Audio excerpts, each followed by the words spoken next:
about the Biden's immigration plan. Now, what are the chances that bill is going to be passed through? What are the hurdles that it may face? And what are the things that are available for the employment-based immigration? We all know that there are extra green cards that have been allocated for the employment-based green cards. We all know that they are going to remove the per country limit, but we're going to go more extensively in what are the probabilities that this bill could be passed, what are the hurdles that this bill is going to face. We're going to also discuss about, is it better to have an immigration bill which is a comprehensive bill as a whole, or is it a piecemeal, or is it good to have the immigration bill as a part of the budget reconciliation? Emily, before we go into the topic, I just want to introduce myself. My name is Rahul Reddy. Along with me is my business partner, Emily Neiman. Every week on Tuesday at 5 p.m. Central Time, we do have Facebook and YouTube Live, and we do answer the questions that come in live. So if you are listening to this one, you can come to our Facebook or YouTube Live and you can ask the questions. Emily, with regards to the Biden's immigration provisions though, now, what are the provisions that you want to highlight the people that are related to the business immigration? Yeah, I think one of the biggest provisions is the elimination of the per country cap. That's something that's been fought over for years and years and years, and we were so close to getting that passed in the last Congress in December. And so to have that in there without any other kinds of restrictions or do no harm provisions or, you know, all these different things they were trying to add to that, I think is a good sign.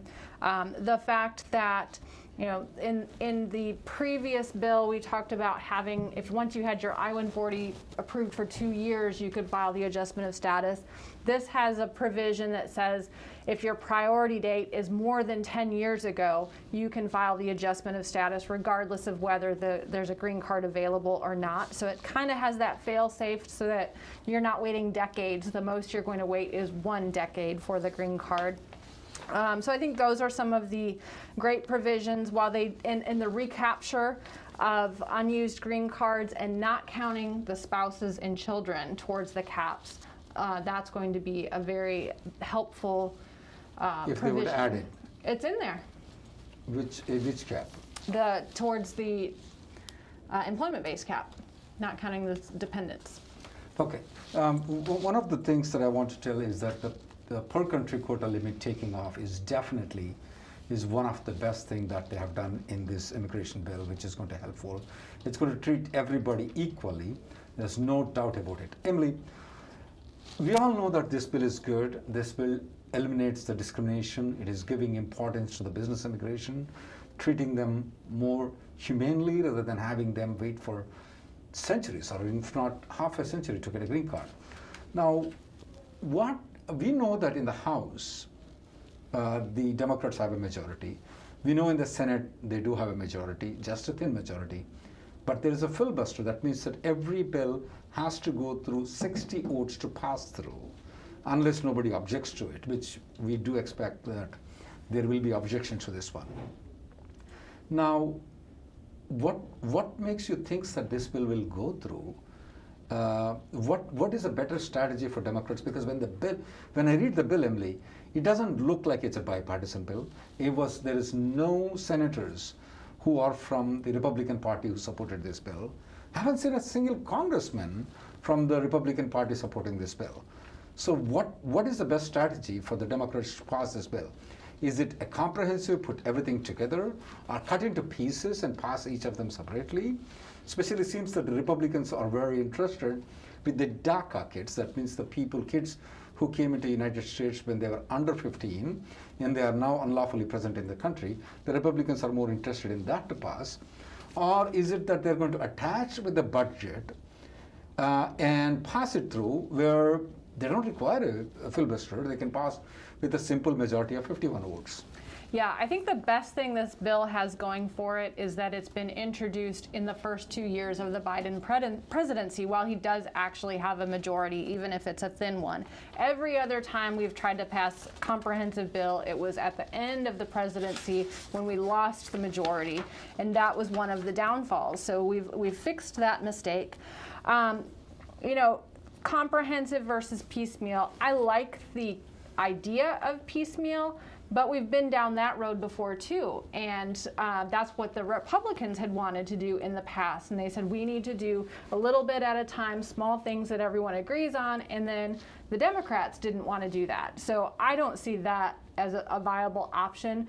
You run into the problem of, okay, if we're going to do little bills, who gets to go first? What problem are we going to fix first? And if we fix this problem, are we going to go with the border? Are we going to go with the DACA kids? Are we going to go with the unlawfully present here people? Are we going to go with the employment? So the Republicans will say, hey, let's put the border first, and then we'll get to that thing. And the Democrats will say, let's look into the unlawful people first.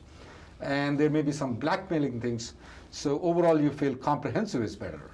I think that's what's more likely to get us what we want from an employment-based standpoint. Otherwise, we'll be left out in the cold. I don't think we'll have any kind of reform. I agree with the comprehensive bill, because otherwise what will happen is that I want my bill to be fast passed. We'll think about your bill later on, maybe, once we pass your bill, and maybe I will not visit your bill at all. Mm-hmm. So they may say, okay, let's do the border first, let's do the DACA kids first, or it will be a big fight, nothing will go through. I agree with the comprehensive bill. Let's get to the million-dollar question. How are you going to get away with the filibuster rule? That means that it requires 60 votes. It doesn't look like any of the senators from the Republican Party are supporting. The way the bill is designed is completely one way, doesn't look like any of the senators. If there is any, it will be only 1 or 2 senators that will be supporting this bill. How do you expect this bill to pass if it's a comprehensive bill? Will it pass through, or what is your proposal? Yeah, I think the best chance of it going through is through the budget reconciliation process that lowers the bar to get it through the Senate, because again, this is not a bipartisan bill. There's not one Republican senator that's co-sponsored it, same in the House, and we've not really seen any of the Republican senators coming out in favor of this bill, or even talking about willing to compromise on anything or work with them, because there's no enforcement provisions. There's no e-verify requirements, which are always the things that Republicans want included in any kind of immigration bill. So with the budget reconciliation process, they have used this in the past, particularly for the tax bill from, 2017 on the Republican side. And also, they've actually used it on immigration to in the increase past. The bill. Yeah, when I was doing research on this and I typed in Google, budget reconciliation immigration, it came up with what happened in 2005, which was the House passed an immigration bill through the budget reconciliation process, and then the Senate had a different version, which was actually more favorable, and the House and the Senate ultimately couldn't agree on everything. But it was quite interesting that all the same provisions that we're talking about now were proposed in the Senate's version of the bill in 2005, 15 years ago. So we're still having the same debates. But with this budget reconciliation, they use the budget it starts in Congress, the House, and they are going to set the budget, and they're going to decide these are the things in the budget that need to change. We either need more or less spending or more revenue, and then basically they assign these issues to different committees, and the committees have to come up with the policy or the law that's going to provide for these different budget spending that Congress has stated they want, and so they can affect immigration change through that process. And then the great thing about it is there's very little debate on the Senate side, and they're not able to use the filibuster, so they just need the majority vote to get that passed. I'm hoping that this bill will pass through, Emily. Based on what your analysis on the budget reconciliation, I don't think so this bill is going to be passed through if it's going to be a standalone comprehensive immigration. I don't think so it has any chance if it's going to go through the piecemeal. The only chance that it's going to have is, I think so, as you pointed out, is the budget reconciliation, especially when they increased the filing fees of filing a H1B and L1 in 2005. As you pointed out, they attached it to the budget and it passed through. So that's one thing. And isn't there a deadline that the budget bill has to be passed before April of April of the month, Emily? Well, technically, yes. We're supposed to have a budget every year that takes effect October 1st, just like the fiscal year for the government starts. And so they're supposed to be finalizing that budget now. The president's supposed to set forth what he wants for his budget, and then Congress is supposed to propose theirs by mid-April. I think that has not happened in most of the years. In fact, we've gone without a budget for probably more years than we've actually had one. So I don't think there's any set timeline for this. Obviously, with the way the bill was introduced and the effective dates for certain provisions taking effect October 1st, they intend for this to pass before October 1st, I would think. But whether it will actually do that, whether they can get it through in the budget, that's anybody's guess. I just want to tell the people the difference between the parliamentarian system and the presidential system is that in a parliamentarian system, most probably the head of the state will be able to get through anything, most probably, 99% of the thing, he would be able to get that passed through the parliament though. When it comes to the presidential system, it doesn't work that way.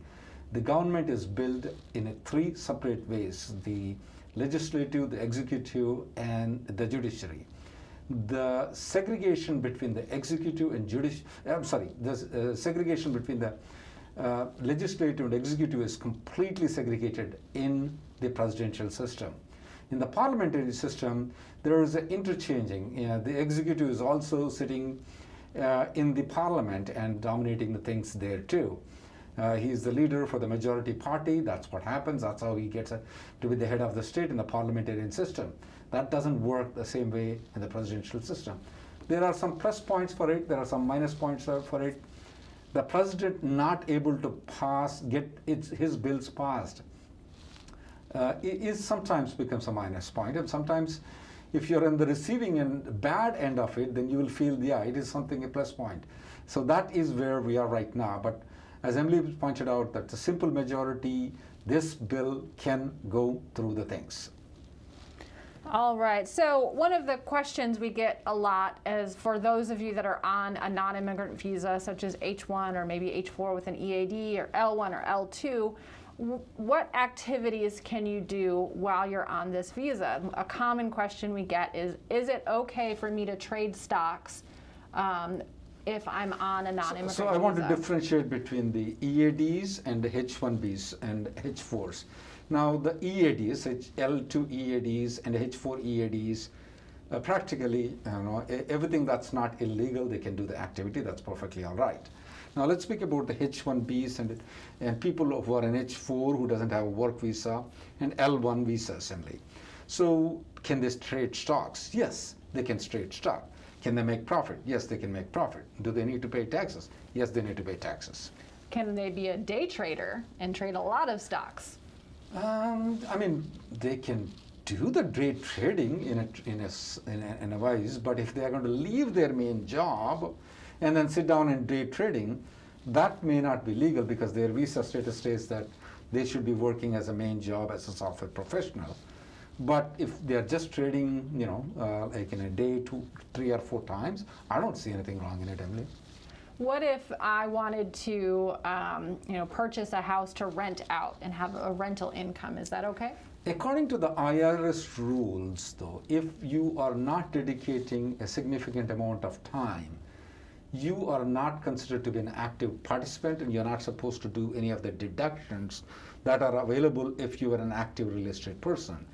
So going by that definition, though, I would say that since IRS is telling you are not working, I can't expect the USCIS telling that you're working if it's only 1 rental property or maybe 2.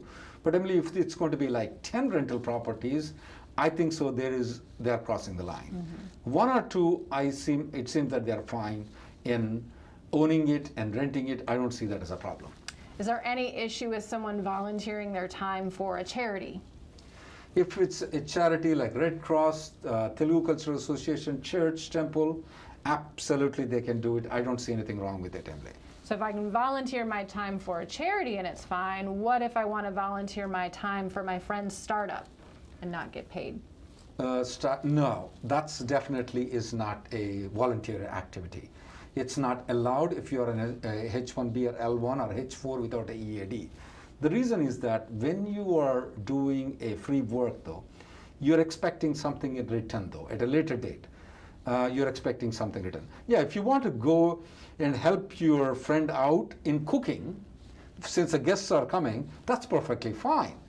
But in a commercial activity that person is involved, whether let's say it's a startup IT company or a liquor store or something like that, you are going there to help, that is not allowed, Emily.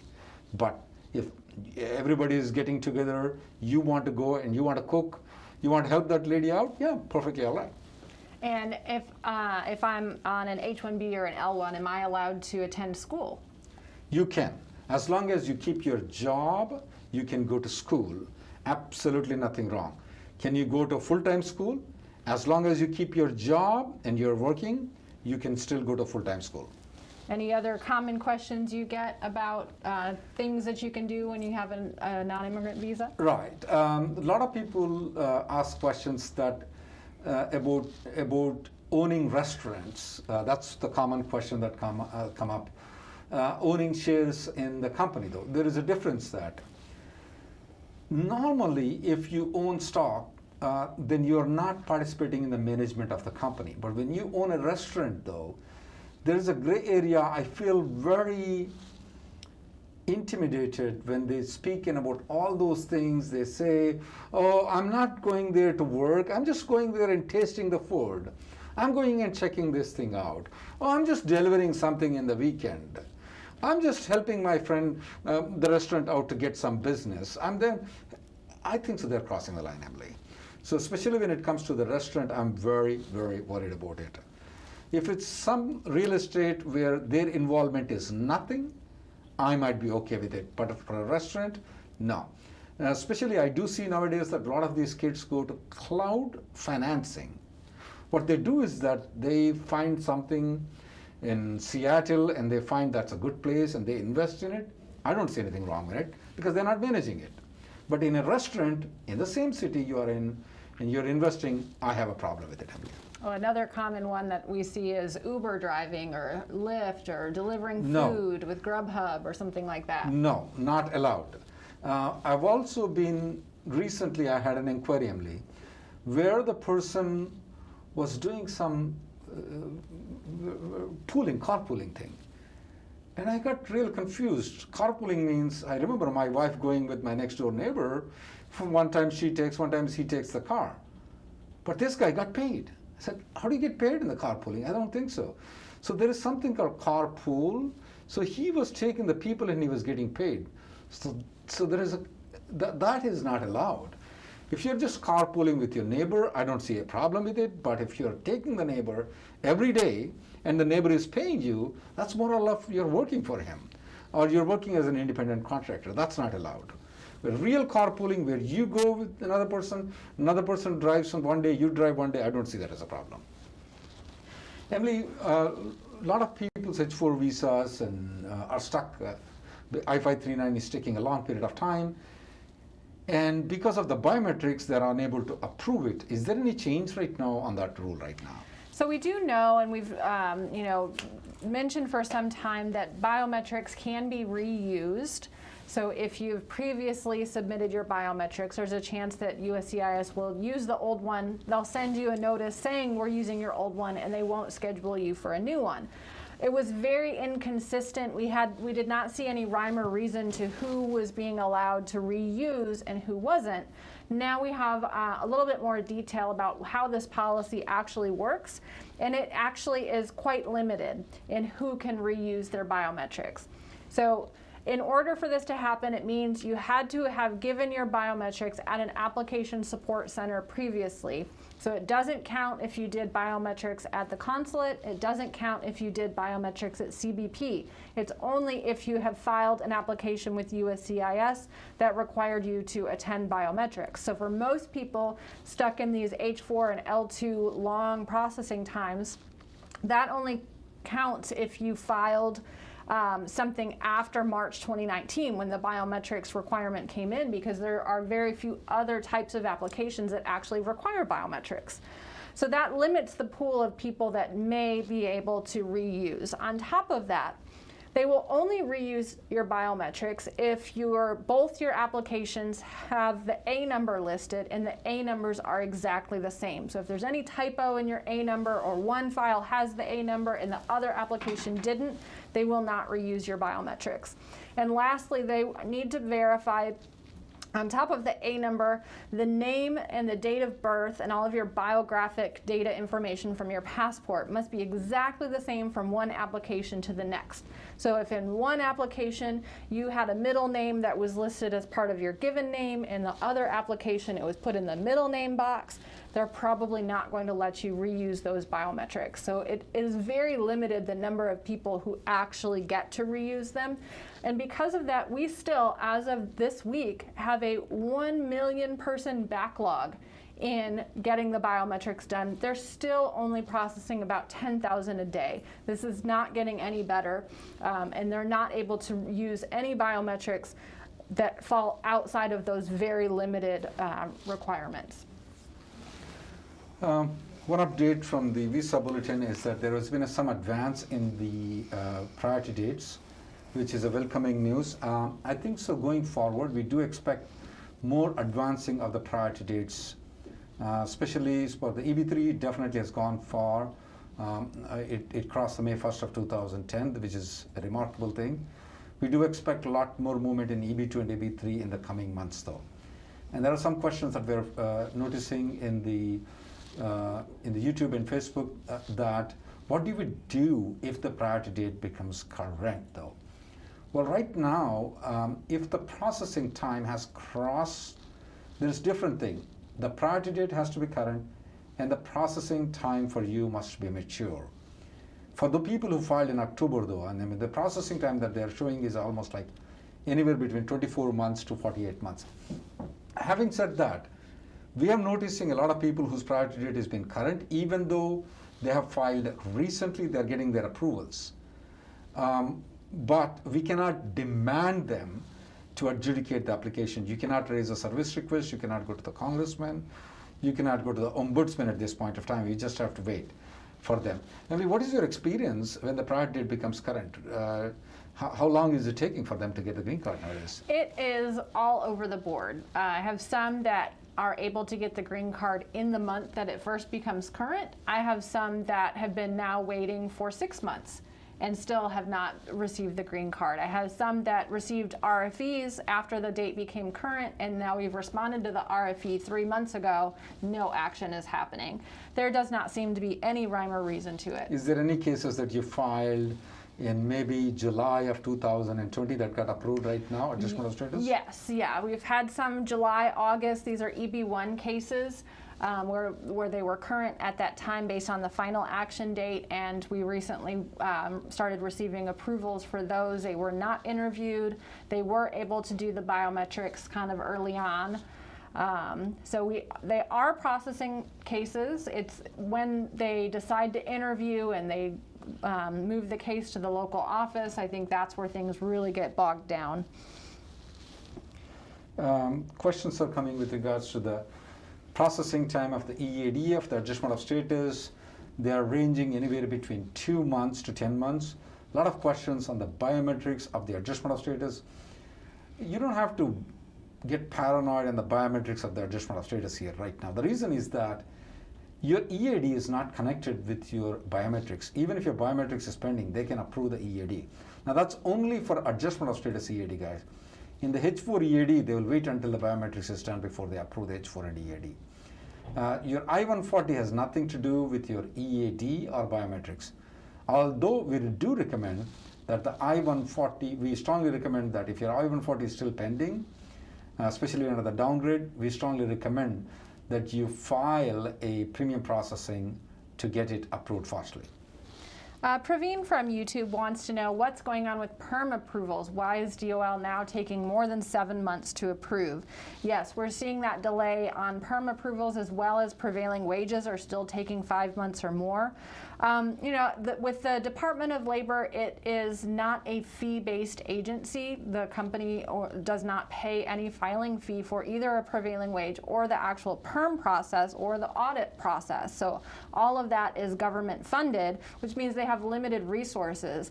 And you all probably remember the October prevailing wage mess, where the Department of Labor changed prevailing wages in one day and started issuing prevailing wages under the new wages, and then we had a lawsuit, and then they had to go back to the old wages.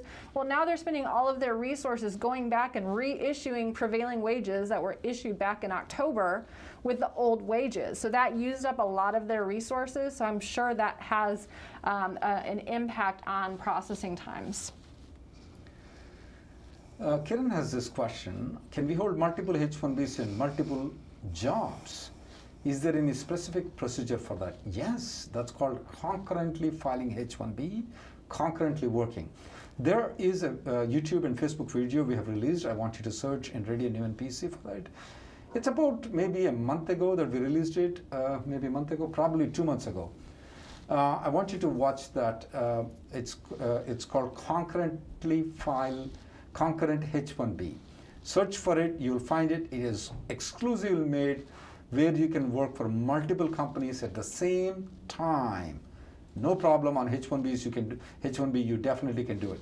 Speaking of multiple companies, Sushmita wants to know: is it okay to file H1B registrations with multiple companies? That is a completely different answer, especially with consulting companies that don't actually have work available for you, that you're not actually working for. That is a huge risk. We do not recommend submitting your registration with multiple companies, because you don't know anything about these companies. If they're reaching out to you, that's probably a bad sign, because you want to make sure that the company that you're working for is the one that's submitting your registration. Any other company, you probably don't have a lot of knowledge of their background and what they've been doing. How many other people are they reaching out to? How many other registrations are they doing? You have no way of knowing that. So that is very risky, because they could be submitting registrations for 300 people and not have an office, not have an actual company even. Emily, what bothers me most is not if the H1B gets denied from this company. The problem is the USCIS approves their H1B, and after a couple of years they revoke the H1B, or maybe in 1 year afterwards they revoke the H1B. These kids, they don't understand all these problems. They just want to temporarily get away, and will go to these companies, and these companies disappear. They just go to India. They may be operating from India too. A perfect example of it, if you guys want to look at it, is called Integra Solutions and Aztec Solutions. Aztec. You can research that word and see how many people that they are sponsored, especially in the OPT and STEM extension. Guess what? I mean, 5,000 people for both of these companies. All of these people are in trouble because they did fraudulent activities. We don't want you to go to any of these places. That's the reason we never promote filing multiple H1Bs in the lottery. Now, that's just in the lottery though. Remember that they have to wait for approximately 6 months before you join. But when it comes to, if you're already working, you're on H1B, you have another offer and you want to work for both the companies, we strongly encourage you to work for multiple companies. It's perfectly legal. We strongly encourage, and a lot of people are doing, especially with the COVID. They don't have any place to go. They can't go to Six Flags. They don't want to go to Disney. They don't want to go to Disney right now. They don't want to go to Las Vegas. They're sitting at home. The travel time has decreased. Well, you know, if you just sit at home, you may fight with your spouse. You might as well work longer period of time. So we have noticed that a lot of people are working multiple jobs. There's absolutely nothing wrong. It's perfectly legal. Pratyusha from Facebook wants to know, if someone is on H1B and then receives the EAD, do we suggest using the EAD or continuing on the H1? In general, I mean, the EAD is so much easier. You don't have to worry about the expensive filing fees of these H1B renewals. There's no RFEs for specialty occupation on an EAD renewal. You don't have to worry about third-party placement and end client letters and vendor letters and contracts and work orders. On adjustment of status?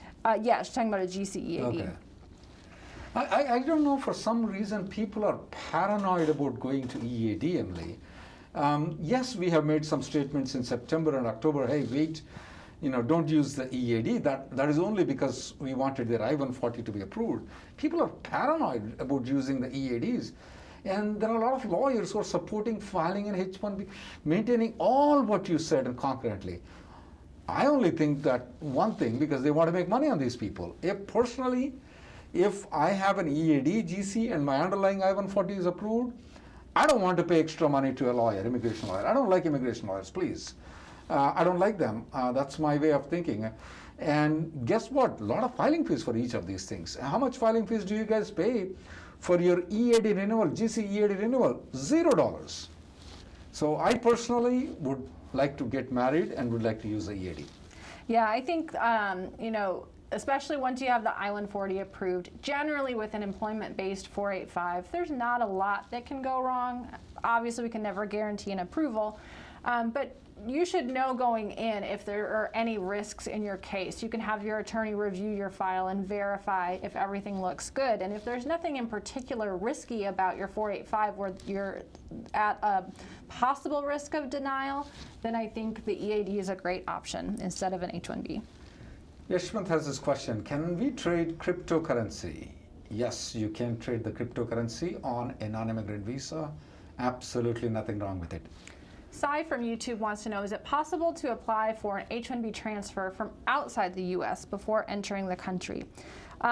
Possibly. It really depends on whether you've been counted in the cap. So if you have been outside the country and you're received an H1B approval in the cap for consular processing, meaning it did not have a change of status, there's no I-94 attached to it, you're not actually counted in the cap unless you've gotten that visa stamp.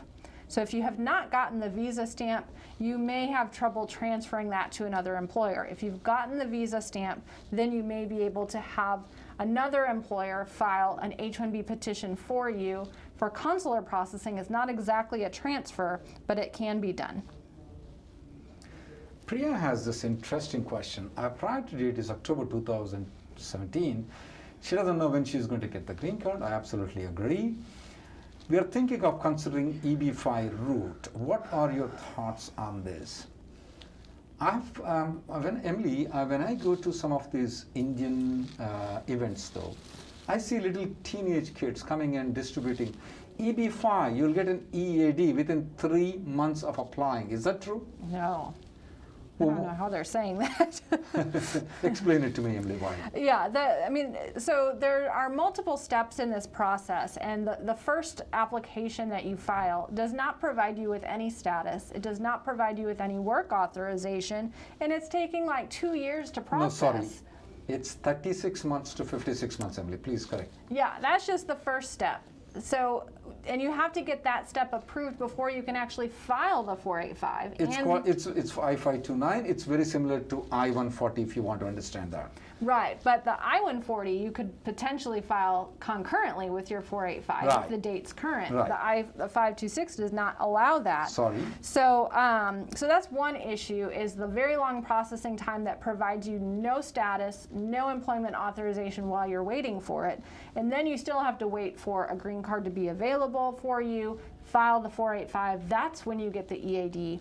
Once you get your green card, the other issue is it's a temporary green card.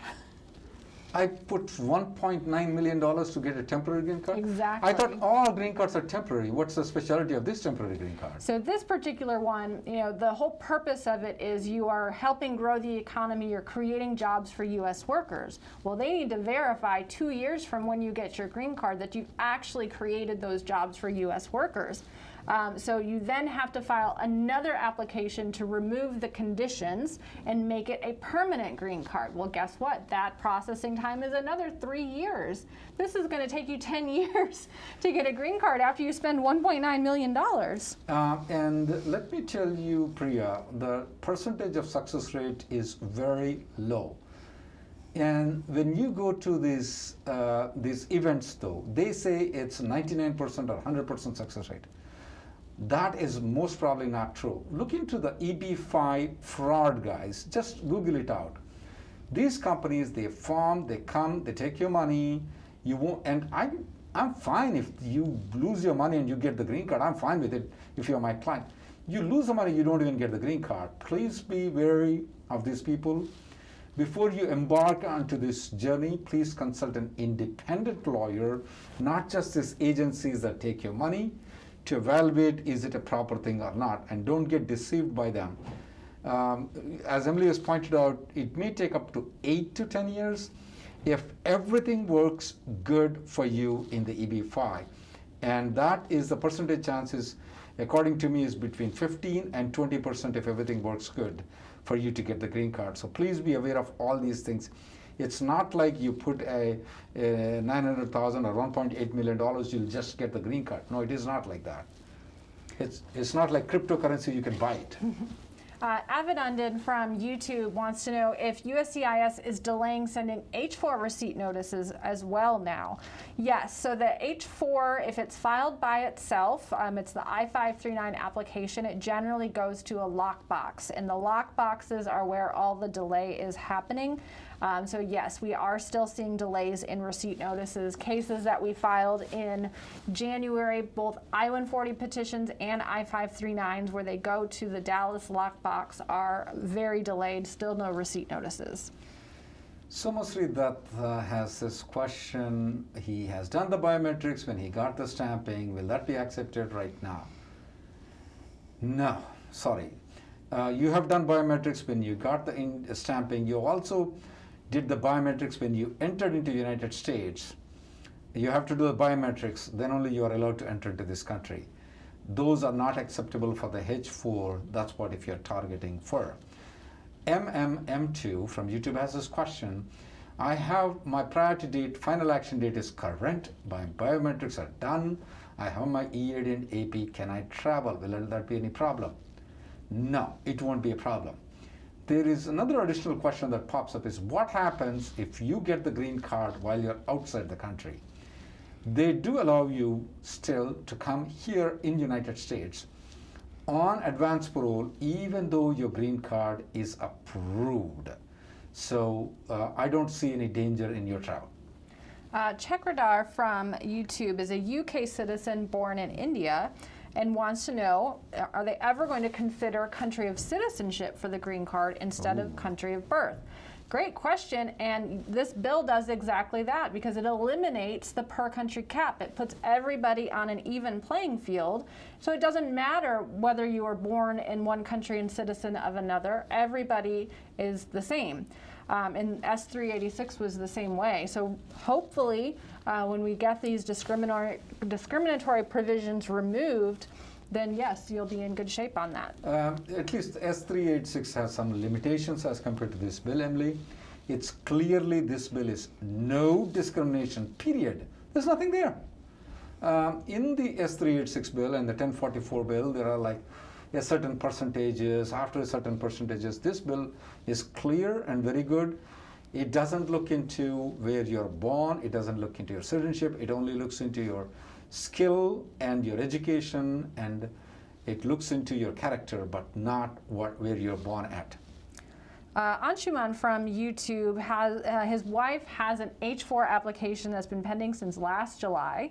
The H1B extension is getting ready to be filed soon, and his employer is saying they can't file the H4 with it because the old H4 is still not approved. Well, technically you can. So, you know, assuming you've been maintaining your H1B status all along and you're actually married, which I would assume is the case, her H4 is very likely to be approved, the one that's been pending since last July. So I think it's relatively safe to file an extension of the pending H4 extension along with your H1B extension. You might get an RFE on the second H4 asking for the approval of the first H4, which you surely should have by that point because the processing times will hopefully get better. So I don't see a lot of risk in that unless there's some potential risk of the first H4 being denied for some reason. Ranji has this question: can H4 dependent travel outside the country while I-140 for downgrade is pending? If their visa stamping is still valid, they can still travel outside the country, but when they come back, they need to file an advance parole because advance parole is considered to be denied. When it's pending, if you leave the country, you have to file it again. If by any chance your H4 is not already stamped in the passport, when you go outside the country, you have to get the H4 stamping since you don't have an advance parole approval for you to come back into the country. With regards to Ramji, he has a question: can we trade cannabis stocks on H1B? We strongly recommend you stay away from cannabis stocks. Please, knowingly don't do it. People ask me the question, in Colorado when they go, they advertise in the big TVs that they are selling cannabis. They will deliver cannabis to your hotel. Nothing is illegal. Why can't I smoke cannabis? Well, it may be illegal according to the state law. It is illegal. It may be legal according to some of the state law, but when it comes to the federal law, it is illegal.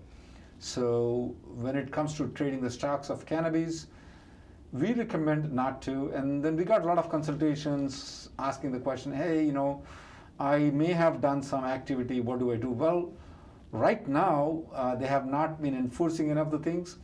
We have seen the USCIS enforcing if you have used the cannabis. We haven't seen them doing anything if you have traded the stocks, though. So my recommendation is that we don't know when the immigration will change. Please don't get involved in the cannabis stock. Knowingly don't get involved in the cannabis stocks. That's my just a defensive advice, not that they have enforced it right now. I don't know when they will. If they will, I can't tell it. I would like you to stay away. And some people ask the question that, if the lawyer is telling it's legal, if the billboard is telling it's legal, why are you telling it's illegal? Let me tell you one thing. Even if the president of the country tells you something, it doesn't automatically makes it legal. You have to make your judgment call whether it's illegal or not. We have seen the incident. Even if the president of the country tells you to do something, it may not be legal. So be watchful on these things. You have to take a very good judgment calls. I personally recommend people to stay away from cannabis stock. For those people who doesn't know what the meaning of cannabis is, the other short form, I think so, is marijuana. A couple of people, including Sanjay from YouTube, want to know, they have their EB2 priority date, and now it's current in EB3, the final action date. Ooh. Would you file the 485 and do the downgrade now, or just wait for your EB2 date to become current? For sure, Emily, if I have any teenage kids that may age out, though, I may consider downgrading and locking my kids' age. That's for sure I will do it. Now, if I don't have the teenage kids right now, would I keep changing from EB3 to EB2, EB2 to EB3? Personally, myself, I would stay away from keep changing from EB3 to, I already filed the adjustment of status. I don't want to keep changing on and off, though. Only reason I would do it is if my kid who is born in India is going to get aged out, I want to lock his age, I would at that point of time like to do the downgrade application and preserve the kid's age. Yeah, we've talked before about locking in the kid's age only happens when the final action date is current, not the filing date. We do have a video just on the Child Status Protection Act and about how all those different dates work and calculating the age, so you can find that on our YouTube channel as well. And Emily, I want to elaborate more on this one, that more questions will pop up on this. You know, this moves forward, that moves forward. It looks like the way EB2 and EB3 will travel is very similar to Los Angeles highways. You know, I go in one lane, the lane that I am in doesn't move. Guess what? I change to a different lane. And as soon as I change to a different lane, Emily, what happens? This lane moves, the other lane doesn't move. So in all these things, you are going to benefit whenever it's not as easy as you change the lanes though. Because one thing is called interfiling, it's a little bit complex interfiling. One thing is filing an entire application again. These are a little bit more expensive things, and the officer will get confused. Which one is it? Is it EB2, EB3? And sometimes they will put this thing aside and then start adjudicating the other applications. I've seen time and time again, when we switch the priority date though, it takes a longer time for them to get it. So I personally, even though EB3 now that other lane is moving, Emily, I'm going to stay in my lane. That's me. Because I know that when I move there, that lane will stop and this lane move. It happens so many times, especially in the LA traffic. The reason I tell these things is, it's not just the Indian immigration history. You need to look into how the Chinese immigration history is. If you look into their priority dates, everything is available. You go to Visa Bulletin, you go into that. Don't look into Indian Visa Bulletin all the time. Try to look into the Chinese national. How did they move? Oh my goodness. EB3, EB2, EB3, EB2. It's going to be very confused. I personally will stay where I am unless the kid is aging out. Pradeep from YouTube has a question. He's been in the U.S. for 6 years, has an approved I-140 with an old employer, and wants to know if he goes back to his home country, does he have to go through the lottery again to come back? So assuming your priority date is not current on that old I-140, you don't have to go through the lottery again. You qualify under AC-21. You can have a new employer file a new H-1B petition that does not go through the lottery. It's not subject to the cap. File it for consular processing, request 3 years. And once you get that approval, you get the visa stamp and come back. This is assuming the priority date is not current. Joel has this question: when can someone on H4 be eligible to apply for an EAD? If your spouse has an I-140 approval, you're eligible for the EAD. If your spouse have filed a labor certification and it's been pending for more than 1 year, and including the I-140 or just a Perm labor, and your spouse is eligible for the 7th year of H1B, you are eligible for the EAD. Question that is coming up from Karan. Is there a bill that GC wait time is more than 1 year? GC will be given if the wait time is more than 10 years. Yes, that is the bill we discussed in the first 15-20 minutes. I want you to watch that. This bill says that if your priority date is backlogged by more than 10 years, you will not be counted towards the green card numbers. So you're automatically, your spouse and children will not be counted towards the green card number if you're waiting for more than 10 years. You don't count towards the numbers, you automatically get in, you can file the adjustment of status. That's a bill right now, it's not passed.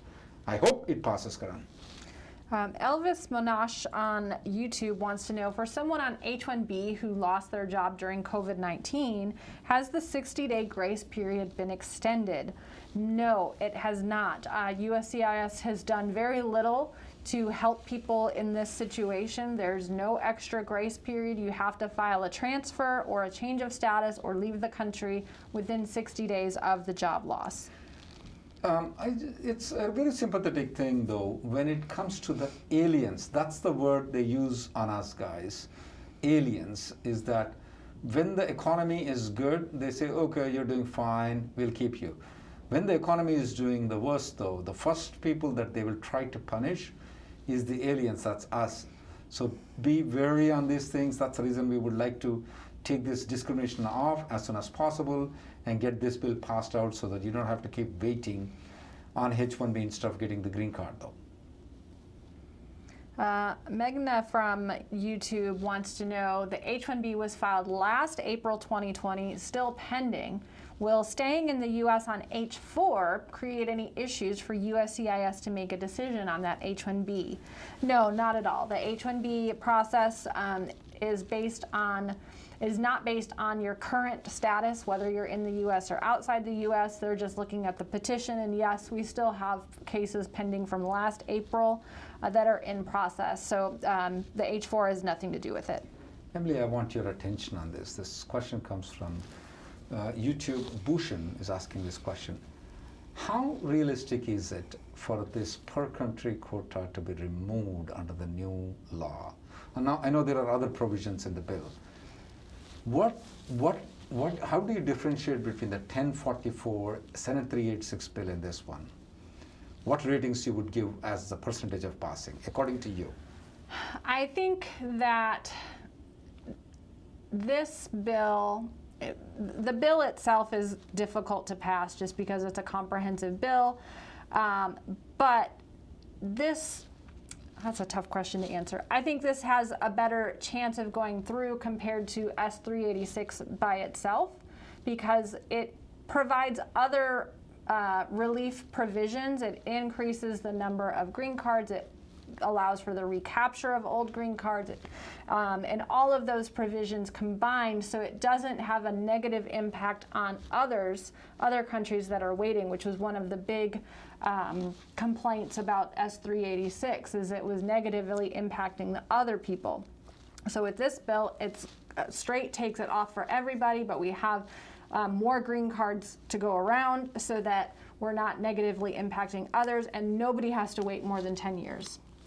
I think so. One of the reason I give a little bit more realistic for this one, Emily, is that at this point of time, Democrats and Republicans agree on only one thing, that is called DACA. The kids who came when they're under 15, who are unlawfully present in the country, who have an employment authorization, both parties want to give them the green card, so it may have more realistic chance to at least to have a debate, at least to be put on the table, because both the majority leaders are Democrats, so it will be put on the table, it will be discussed. There will be up or down voting, according to me.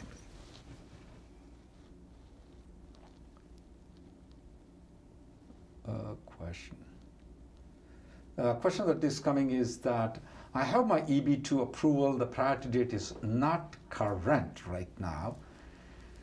Should I go ahead and do the EB3 in advance right now?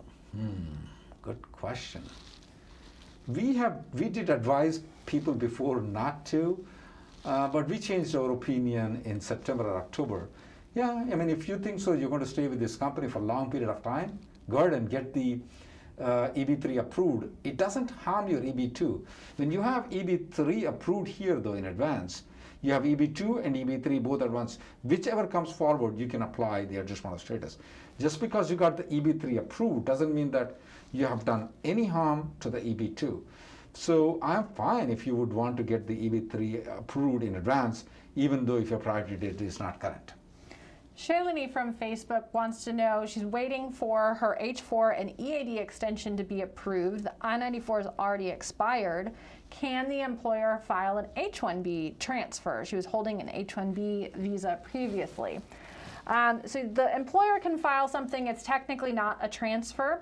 The problem is because your I-94 has expired, so you're not really eligible for the change of status from H4 to H1 until you get your H4 approved. So what the employer can do is file a new H1B, not subject to the cap, request consular processing, get it approved, you exit, get the H1B visa stamp when there's no travel ban, and then come back, and then you're in H1B status. But to do it in the US and to do it as a transfer is not possible. Priya is asked, can we trade in US stock market from India? Yeah, absolutely. If you're sitting in India, you can do anything you want to legally. Nothing, no restrictions at all. Question from Manish Jain. Definitely a tough question.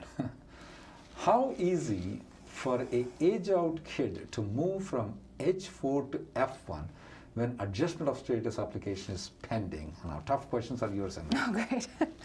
I think the answer is it's too soon to tell, honestly, partly because this whole issue of kids aging out after they've filed the 485 with the filing action date is a brand new issue.